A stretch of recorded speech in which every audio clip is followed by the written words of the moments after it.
सभी भगवत प्रेमियों को हमारी राधे राधे। मानव जीवन का सर्वोत्कृष्ट फल सत्संग श्री भक्तमाल कथा के माध्यम से हमें मिलने जा रहा है। श्री भक्तमाल कथा के प्रधान श्रोता हमारे श्री प्रिया प्रीतम जी हैं। उनके श्री चरणों में प्रणाम करते हुए आइए आज के भक्त चरित्र का श्रवण करें। भक्त पांडव धर्मो विवर्धति युधिष्ठिर कीर्तनेन पापम प्रणशयति वृकोदर कीर्तनेन शत्रुर्विनशयति धनंजय कीर्तनेन माद्रीसुतो कथयताम न भवन्ति रोगाः। जैसे शरीर में 5 प्राण होते हैं वैसे ही महाराज पांडु के 5 पुत्र हुए। कुंती देवी के द्वारा धर्म, वायु तथा इंद्र के अंश से युधिष्ठिर, भीम तथा अर्जुन और माद्री के गर्भ से अश्विनी कुमारों के अंश से नकुल और सहदेव। महाराज पांडु का इनके बचपन में ही परलोकवास हो गया। माद्री अपने पति के साथ सती हो गई। 5 पुत्रों का लालन पालन कुंती देवी ने किया। ये 5 भाई जन्म से ही धार्मिक, सत्यवादी, न्यायी थे। ये क्षमावान, सरल, दयालु तथा भगवान के परम भक्त थे। महाराज पांडु के न रहने पर उनके पुत्रों को राज्य मिलना चाहिए था, किंतु उनके बालक होने से अंधे राजा धृतराष्ट्र सिंहासन पर बैठे। उनके पुत्र स्वभाव से क्रूर और स्वार्थी थे। उनका ज्येष्ठ पुत्र दुर्योधन अकारण ही पांडवों से द्वेष करता था। भीमसेन से तो उसकी पूरी शत्रुता थी। उसने भीमसेन को विष देकर गंगा जी में मूर्छित दशा में फेंक दिया, परंतु भीम बहते हुए नागलोक पहुंच गए। वहां उन्हें सर्पों ने काटा, जिससे खाए विष का प्रभाव दूर हो गया। नागलोक से वे लौट आए। दुर्योधन ने पांडवों को लाक्षागृह बनवाकर उसमें रखा और रात्रि को उसमें अग्नि लगा दी, परंतु विदुर जी ने पहले ही उन लोगों को सूचित कर दिया था। ये अग्नि से बचकर चुपचाप वन में निकल गए और गुप्त रूप में यात्रा करने लगे। भीमसेन शरीर से बहुत विशाल थे। बल में उनकी जोड़ का मिलना कठिन था। वे बड़े बड़े हाथियों को उठाकर सहज ही फेंक देते थे। वन में माता कुंती और सभी भाइयों को वे कंधों पर बैठाकर मजे से यात्रा करते। अनेक राक्षसों को उन्होंने वन में मारा। धनुर्विद्या में अर्जुन अद्वितीय थे।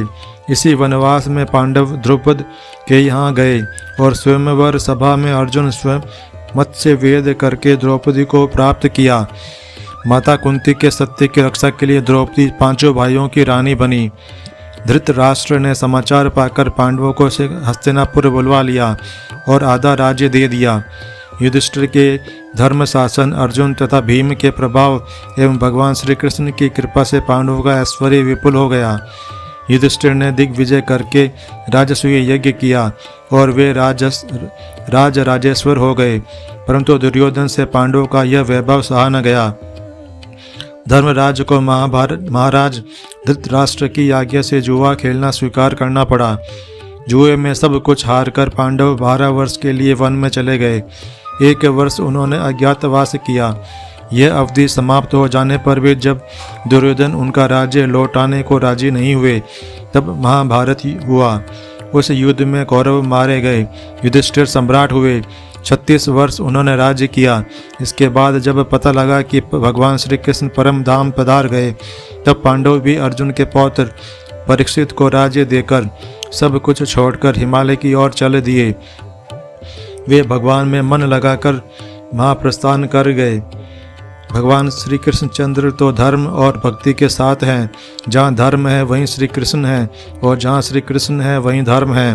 पांडवों में धर्मराज युधिष्ठिर साक्षात धर्मराज थे और भगवान के अनन्य भक्त थे, और अर्जुन तो श्री कृष्ण के प्राण प्रिय सखा ही थे। उन महाराज युधिष्ठिर तथा महावीर धनंजय के चरित्र पृथक दिए गए हैं। भीमसेन श्याम सुंदर को बहुत मानते थे। भगवान भी उनसे बहुत हास्य परिहास कर लेते थे, किंतु कभी भी भीमसेन ने श्री कृष्ण के आदेश पर आपत्ति नहीं की। कोई युधिष्ठिर या श्री कृष्ण का अपमान करे, यह उन्हें तनिक भी सहन नहीं होता था। जब राजसूय यज्ञ में शिशुपाल श्याम सुंदर को अपशब्द कहने लगा, तब भीम क्रोध से गदा लेकर उसे मारने को उद्यत हो गए। पांडवों की भक्ति की कोई क्या प्रशंसा करेगा, जिनके प्रेम के वश होकर स्वयं श्री त्रिभुवननाथ द्वार के उनके दूत बने। सारथी बने और सब प्रकार से उनकी रक्षा करते रहे। उनके सौभाग्य की क्या सीमा है। ऐसे ही पांडवों का भातृ प्रेम भी अद्वितीय है। धर्मराज युधिष्ठिर अपने चारों भाइयों को प्राण के समान मानते थे और चारों भाई अपने बड़े भाई की ऐसी भक्ति करते थे जैसे वे उनके खरीदे हुए सेवक हों। युधिष्ठिर ने जुआ खेला, उनके दोष से चारों भाइयों को वनवास हुआ और अनेक प्रकार के कष्ट झेलने पड़े, पर बड़े भाई के प्रति पूज्य भाव उनके मन में ज्यों का त्यों बना रहा। क्षोभवश भीम या अर्जुन आदि ने यदि कभी कोई कड़ी बात कह भी दी तो तत्काल उन्हें अपनी बात का इतना दुख हुआ कि वे प्राण तक देने को उद्यत हो गए। पांडवों के चरित्र में ध्यान देने योग्य बात यह है कि उनमें भीमसेन जैसे बलि थे, अर्जुन जैसे अस्त्र विद्या में अद्वितीय कुशल शूरवीर थे, नकुल सहदेव जैसे नीति निपुण एवं व्यवहार की कलाओं में चतुर थे, किंतु ये सब लोग धर्मराज युधिष्ठिर के ही वश में रहकर उन्हें के अनुकूल चलते थे। बल विद्या शस्त्र ज्ञान कला कौशल आदि सबकी सफलता धर्म की अधीनता स्वीकार करने में ही है। धर्मराज भी श्री कृष्णचंद्र को ही अपना सर्वस्व मानते थे।